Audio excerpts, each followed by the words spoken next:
अस्सलामुअलैकुम वरहमतुल्लाहि वबरकातुहू। बिस्मिल्लाहिर्रहमानिर्रहीम। अज़ीज़ तलबा, बहश्ती ज़ेवर के आज के सबक में हम चौथा हिस्सा बाब नंबर 20 मसला नंबर 6 से पढ़ने लगे हैं। तवज्जो कीजिए। बिस्मिल्लाहिर्रहमानिर्रहीम। एक औरत है, वो बीमार हो गई, तो बीमारी के ज़माने का रोटी कपड़ा वो पाने की मुस्तहिक है, चाहे मर्द के घर बीमार हो जाए या अपने मेके में। लेकिन अगर बीमारी की हालत में मर्द ने बुलाया फिर भी नहीं आई, तो अब मर्द से वो लेने की मुस्तहिक नहीं है। और बीमारी की हालत में सिर्फ़ रोटी कपड़े का ख़र्चा मिलेगा, दवा इलाज हकीम तबीब का ख़र्चा मर्द के ज़िम्मे वाजिब नहीं है। अपने पास से ख़र्च करे, अगर मर्द दे दे तो ये उसका एहसान होगा। मसला नंबर 7। एक औरत हज करने को गई, तो उतने ज़माने का रोटी कपड़ा मर्द के ज़िम्मे नहीं है। अलबत्ता अगर शोहर भी साथ हो तो उस ज़माने का ख़र्च भी मिलेगा, लेकिन रोटी कपड़े का जितना ख़र्च घर में मिलता था उतना ही लेने की वो मुस्तहिक है। जो कुछ ज़्यादा लगे वो अपने पास से लगाए, और रेल और जहाज़ वगैरह का जो किराया होगा, अगर रेलगाड़ी पे जाएं या जहाज़ पे, जिस चीज़ पे भी, तो वो भी मर्द के ज़िम्मे नहीं है। मसला नंबर 8। रोटी कपड़े में दोनों की रियायत की जाएगी। अगर दोनों मालदार हों तो अमीरों जैसा खाना कपड़ा मिलेगा, और अगर दोनों गरीब हों तो गरीबों की तरह। और मर्द गरीब हो औरत अमीर हो तो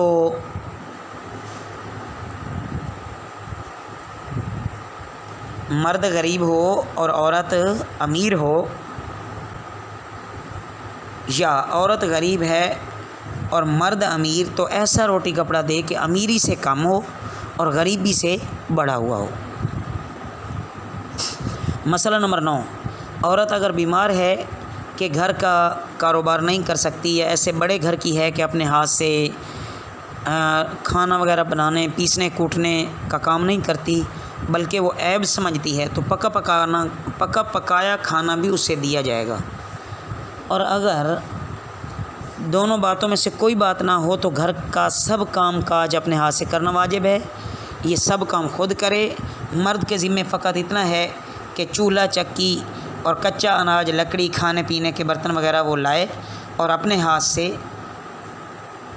वो औरत पकाए और खाए। मसला नंबर 10। तेल, कंघी, साबुन, वज़ू और नहाने धोने का पानी वगैरह ये मर्द के ज़िम्मा है। वज़ू और नहाने धोने का पानी जो है वो मर्द की ज़िम्मेदारी बनती है। और इसी तरह सुरमा, पान, तंबाकू ये मर्द के ज़िम्मे नहीं है।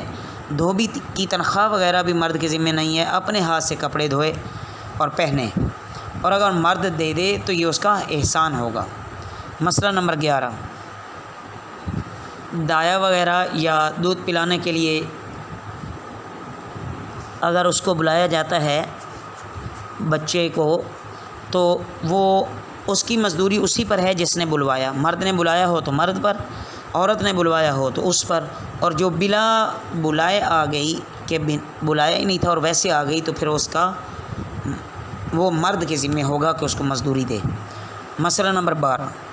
रोटी कपड़े का ख़र्चा 1 साल का या इससे कुछ कम या कुछ ज़्यादा पेशगी दे दिया, अब इसमें से कुछ लौटा नहीं सकता। बाब नंबर 21।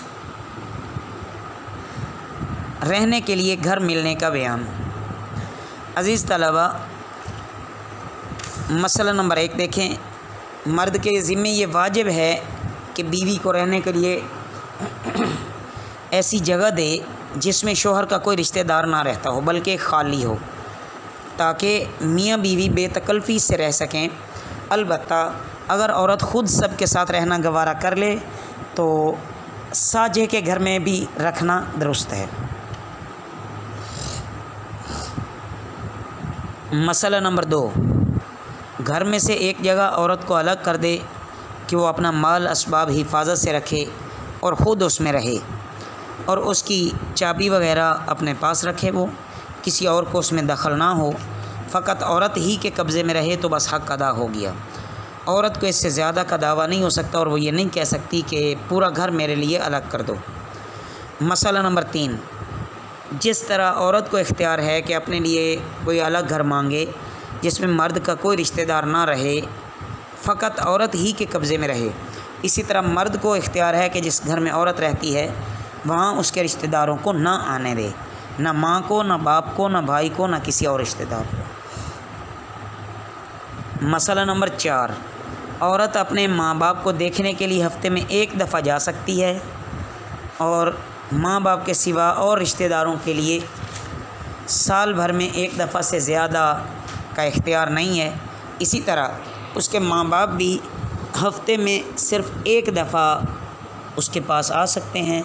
मर्द को इख्तियार है कि इससे ज़्यादा जल्दी जल्दी ना आने दे और माँ बाप के अलावा जो रिश्तेदार हैं वो साल भर में 1 दफ़ा आ सकते हैं, इससे ज़्यादा आने का इख्तियार नहीं है।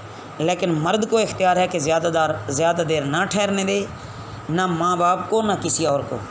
और जानना चाहिए कि रिश्तेदारों से मतलब वो रिश्तेदार हैं जिनसे निकाह हमेशा हमेशा के लिए हराम है, और जो ऐसे ना हों वो शरीयत में गैर के बराबर हैं।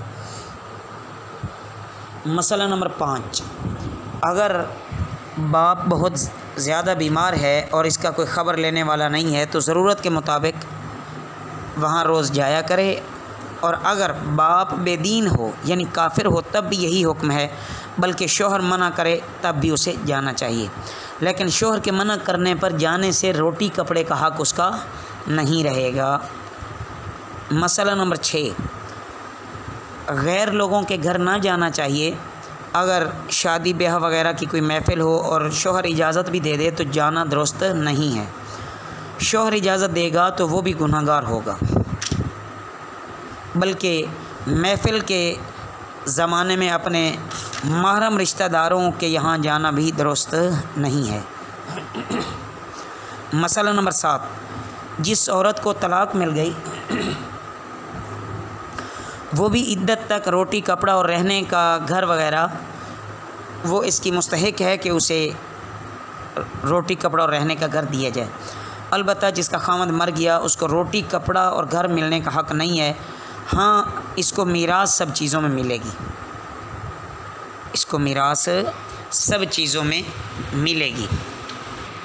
मसला नंबर 8, अगर निकाह औरत ही की वजह से टूटा, मसलन कोई भी वजह बन सकती है कि कहीं और उसका चक्कर चल गया, मसलन सौतीला लड़का, या सिर्फ जवानी की ख्वाहिश के साथ हाथ लगाया और कुछ नहीं, तो इस वजह से अगर मर्द ने तलाक दे दी या वो बद्दीन और काफिर हो गई और इस्लाम से फिर गई, इसलिए निकाह टूटा, तो इन सब सूरतों में इद्दत के अंदर उसको रोटी कपड़ा नहीं मिलेगा, अलबत्ता रहने का घर उसे मिलेगा। हाँ, अगर वो ख़ुद ही चली जाए तो और बात है, फिर ना दिया जाएगा। अल्लाह हमें ये मसाइल सही समझने की तौफ़ीक़ अता फ़रमाए। वमा अलैना इल्लल बलाग।